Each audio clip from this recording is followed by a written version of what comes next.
Hey, do you have a good overview of your supply chain? In this podcast episode, I'm going to talk to Katharina, the founder of Seedtrace, who's an absolute expert in supply chain transparency and in how it relates to the sustainability regulations of the EU, like the EUDR and the CSDDD. So if this sounds interesting to you, definitely check out this episode.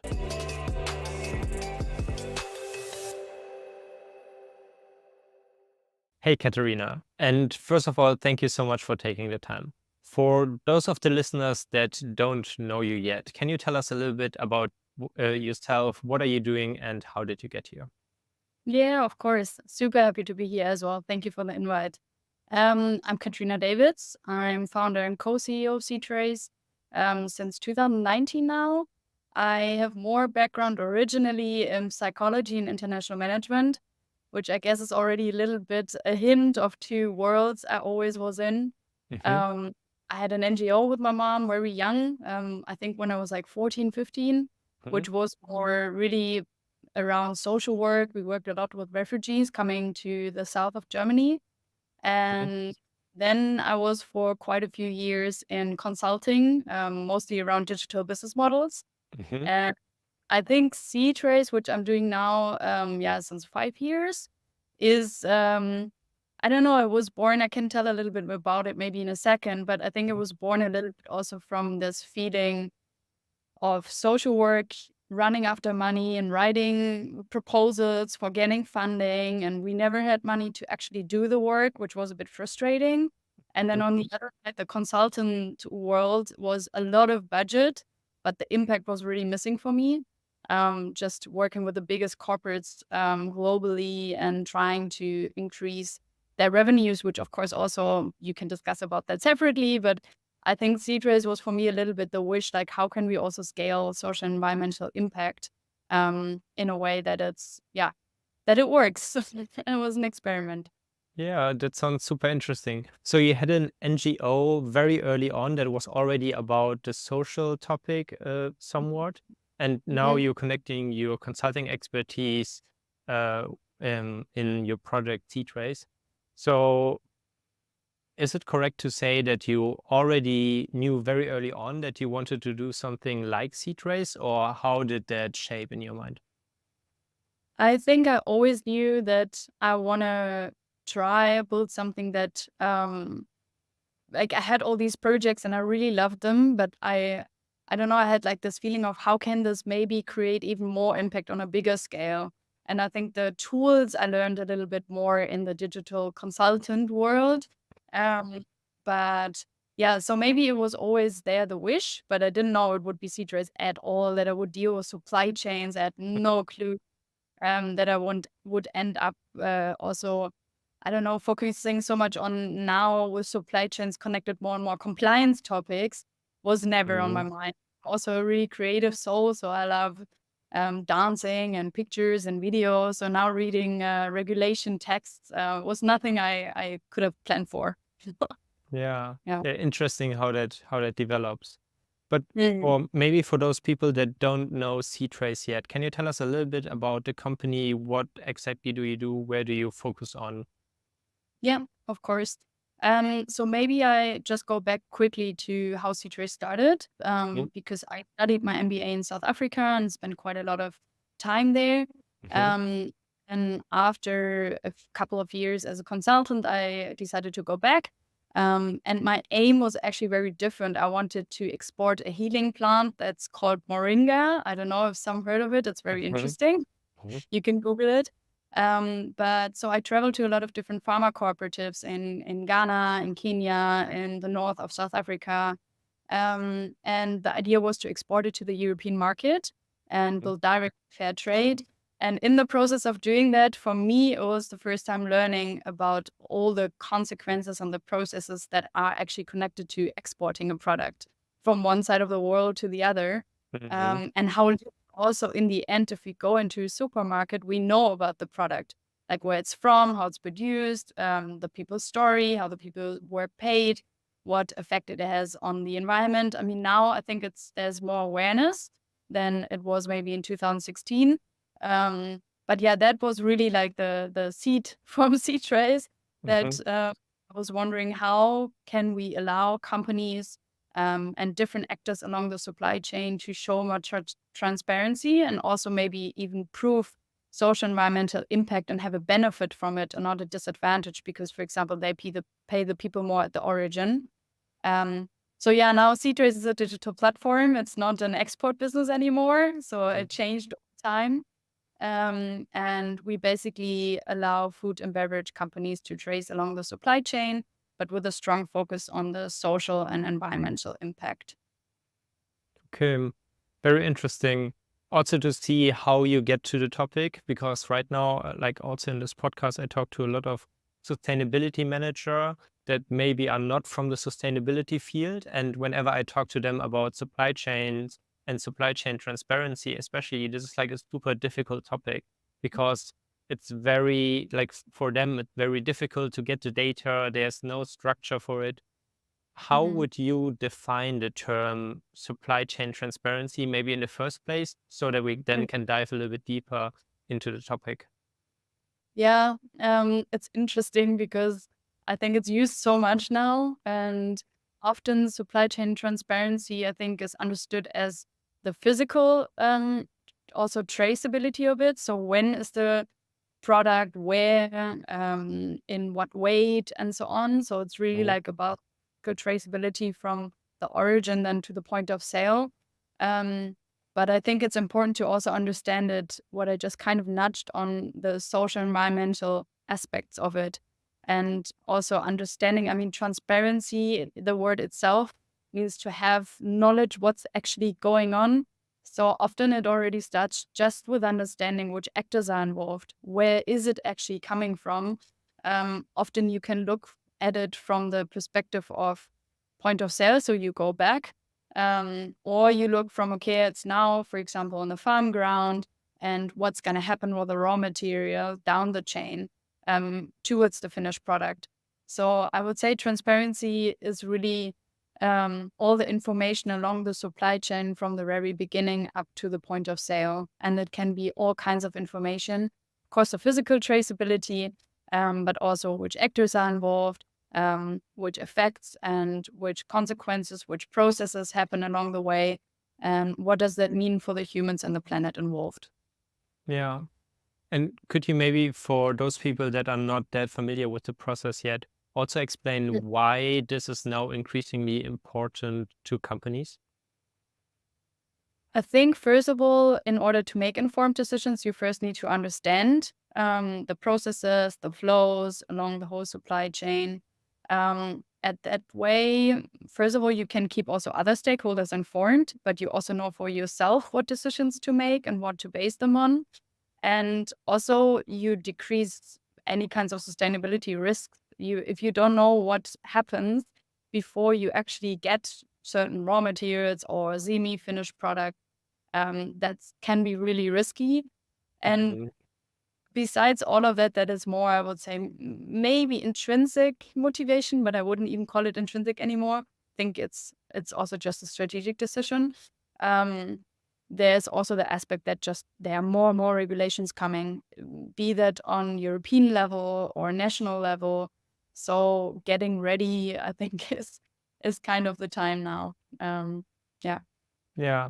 Yeah. Also wanted to ask about the implementations for the different regulations. But before we touch on that, maybe there's one buzzword that I come across quite often and I see companies struggling with, and this is like end-to-end traceability.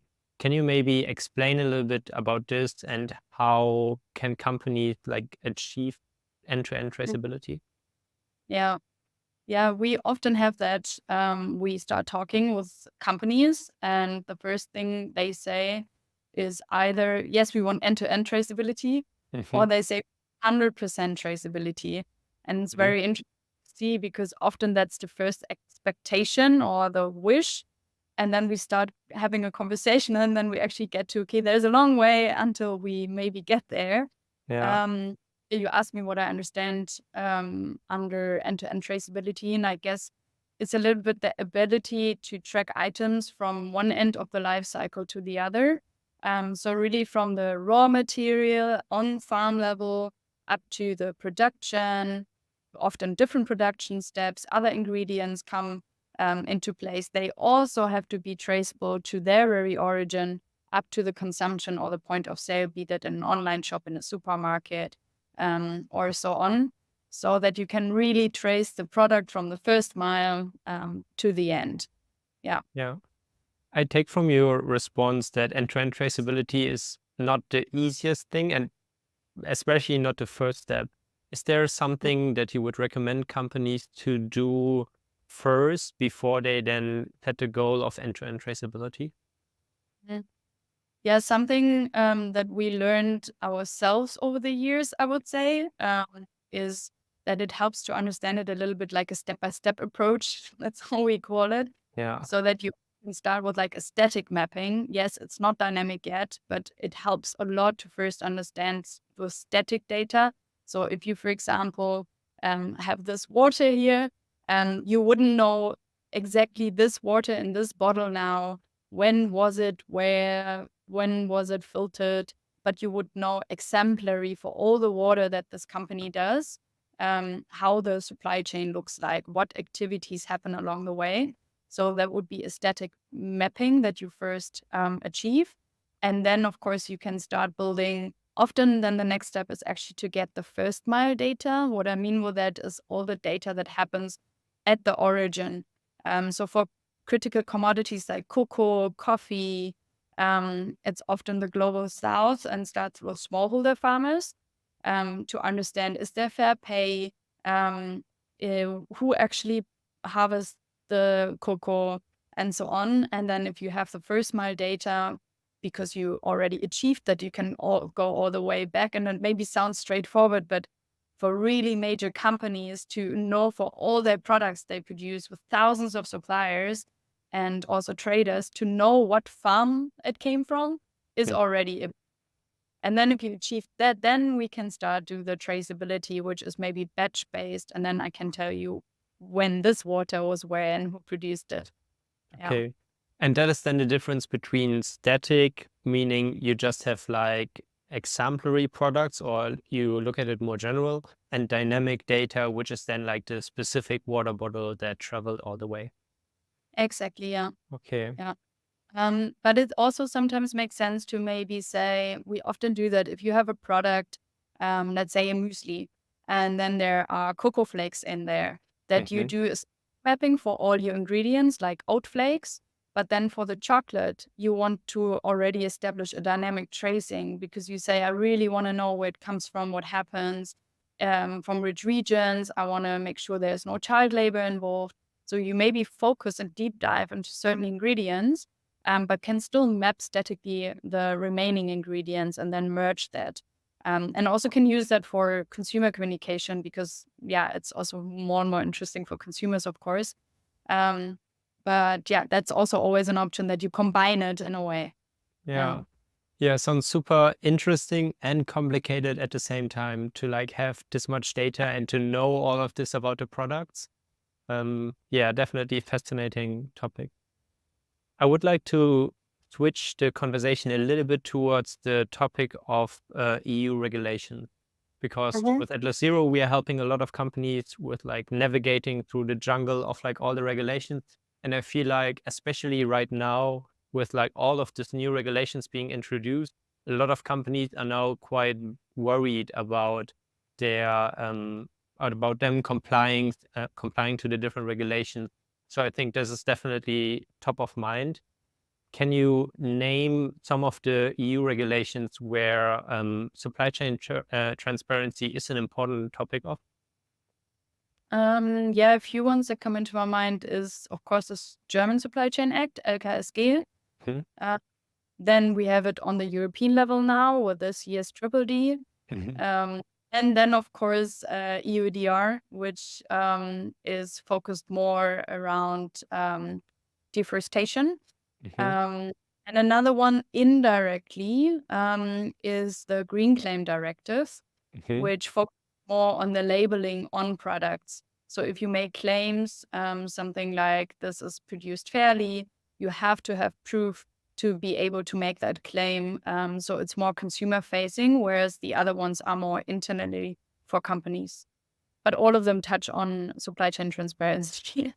Yeah. Yeah, nice. Let's definitely dive into the topic. Mhm. Maybe for let's start very broadly, and maybe let's start with the EUDR. So for companies that have to comply with EUDR, how should they focus on their supply chain? How can bringing more transparency to the supply chain help with them? So maybe let's Mhm. start with defining the regulation first, and then see a little bit how this is connected with the supply chain topic. Yeah, sure. So maybe EUDR stands for European Deforestation Regulation. So it concerns, yeah, companies that are EU based and who import, process, or export relevant products. Whereas, for example, the German Supply Chain Act and the European Supply Chain Directive is not commodity focused. The EUDR is. Mhm. So the regulation focuses on a few commodities because those are the ones that have the most effect on deforestation risks, which is cattle, cocoa, coffee, oil. It's just palm oil, not general oil, rubber, soy, and wood. And those commodities or also products that maybe just use those raw materials, so they were derived by that, they're all affected. Okay. Um, there is no particular size that you need to have, even if there is different layers of how affected you are depending on your size. But yeah, that's basically who is affected. And what is in the law is actually three aspects. The main one is that you have to prove that the products that you, for example, import into the European Union are deforestation free. The second part of it is that you produce in accordance to the local rules of production, which is actually not such an easy one to also tackle, which we can also talk about a bit more, because depending on the country that you get your products from that you then import, you need to ensure that you comply with all regulations that are in that specific country, which of course makes a lot of sense. And you would think that it happened already, but yeah, there was no extensive documentation for most companies yet. And then there's also a due diligence statement that needs to be submitted to a platform that the EU built, and certain information about the plots from the farmers and so on have to be submitted. But I don't know how much into detail we want to go, but that maybe in a nutshell is what the regulation says. Yeah. I think to get an overview right now, let's not get too deep into the topic. Otherwise, we would talk here for hours. So, okay, let's say I understand the EUDR and with the different commodities.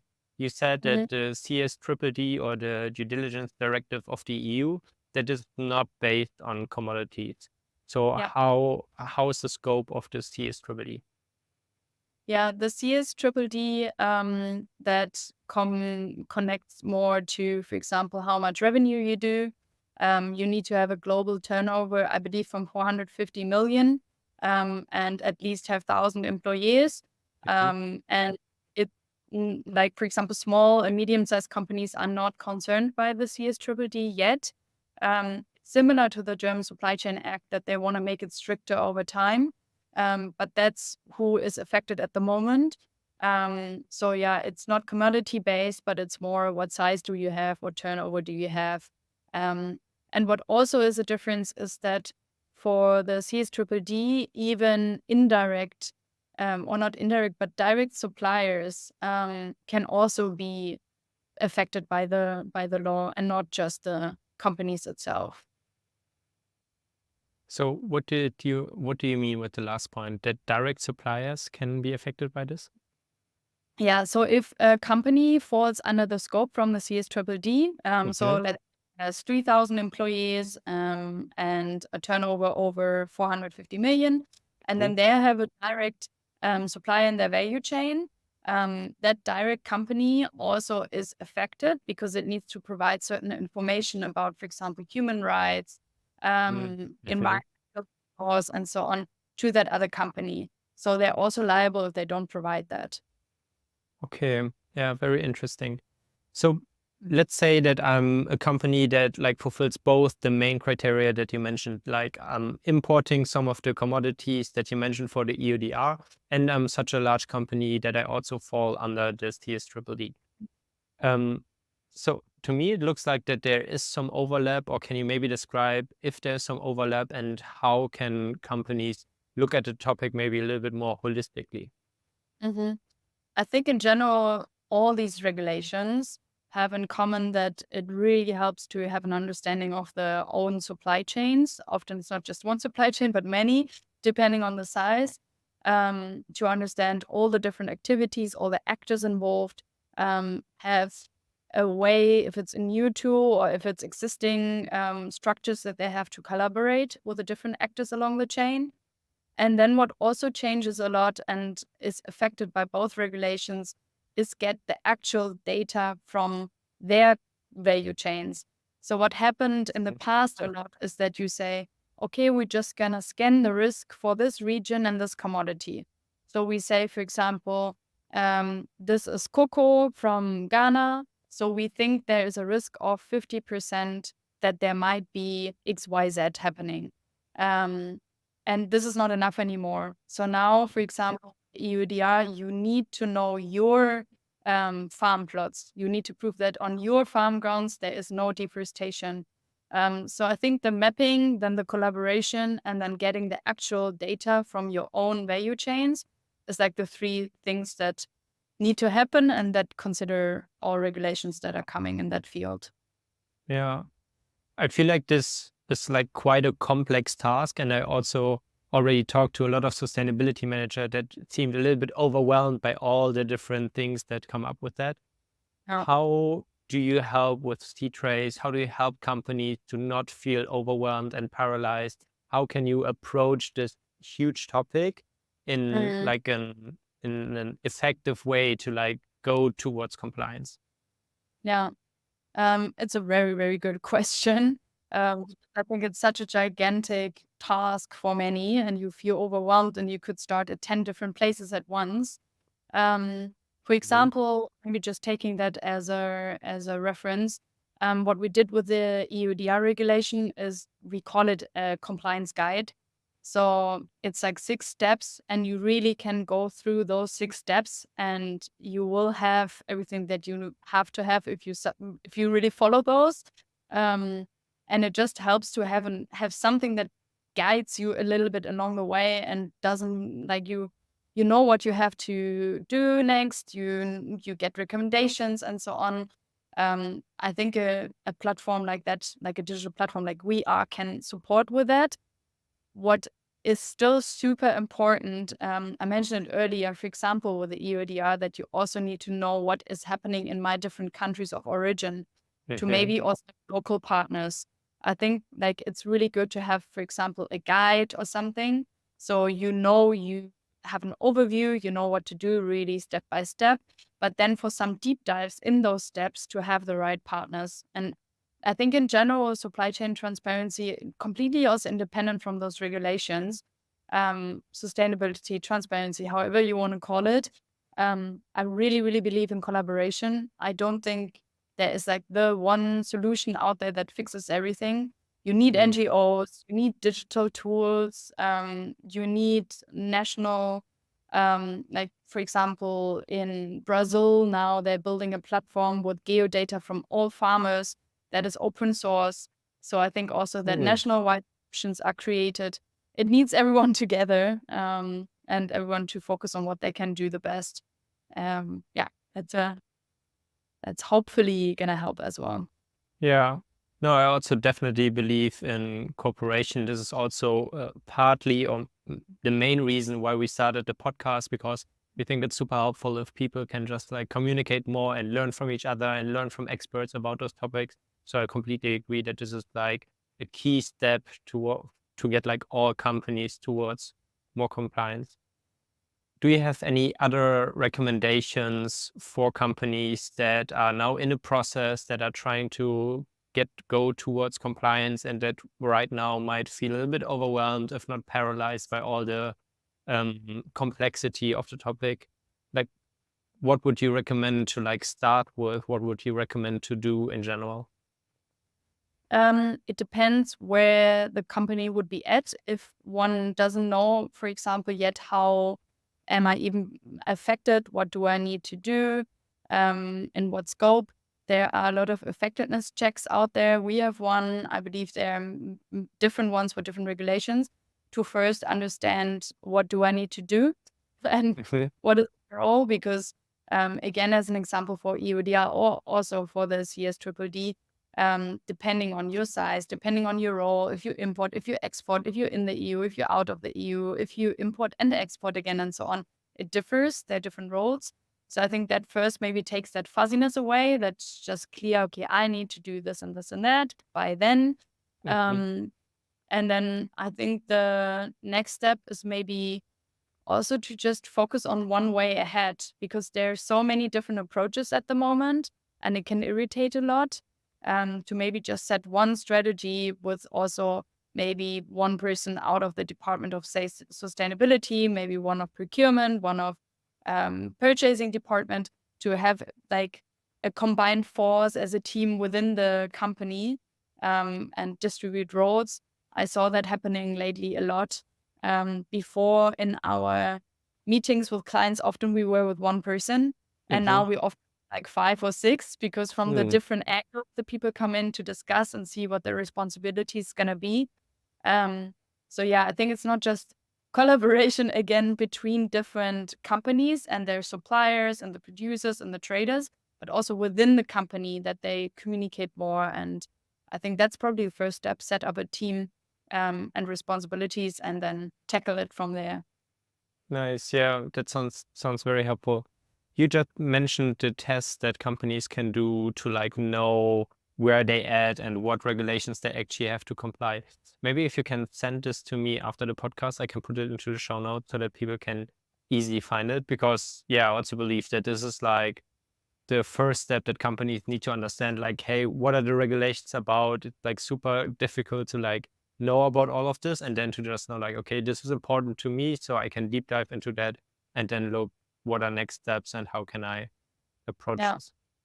Yeah, for sure, will do. Perfect. I have one last question. Let's say that now people are listening to this and they know that they need to work on their supply chains. They might have to even like comply with EUDR. So very soon they have to work on this.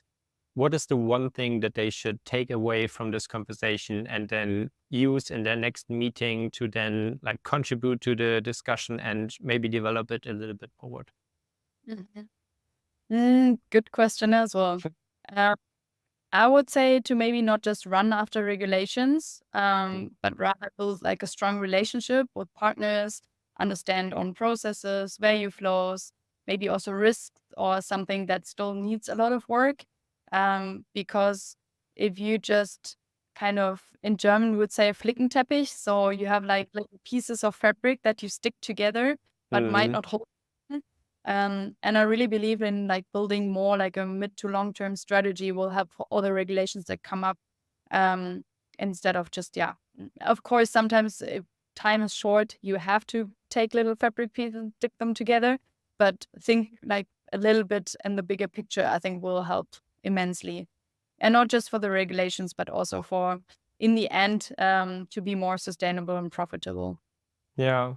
Yeah, I completely agree with that. Like just looking at all the regulations with the CSRD, with the EUDR, with the CSDDD, and like for all of this, like it basically stands on the basis of like how good your data is and like how well you have like set up the whole structure.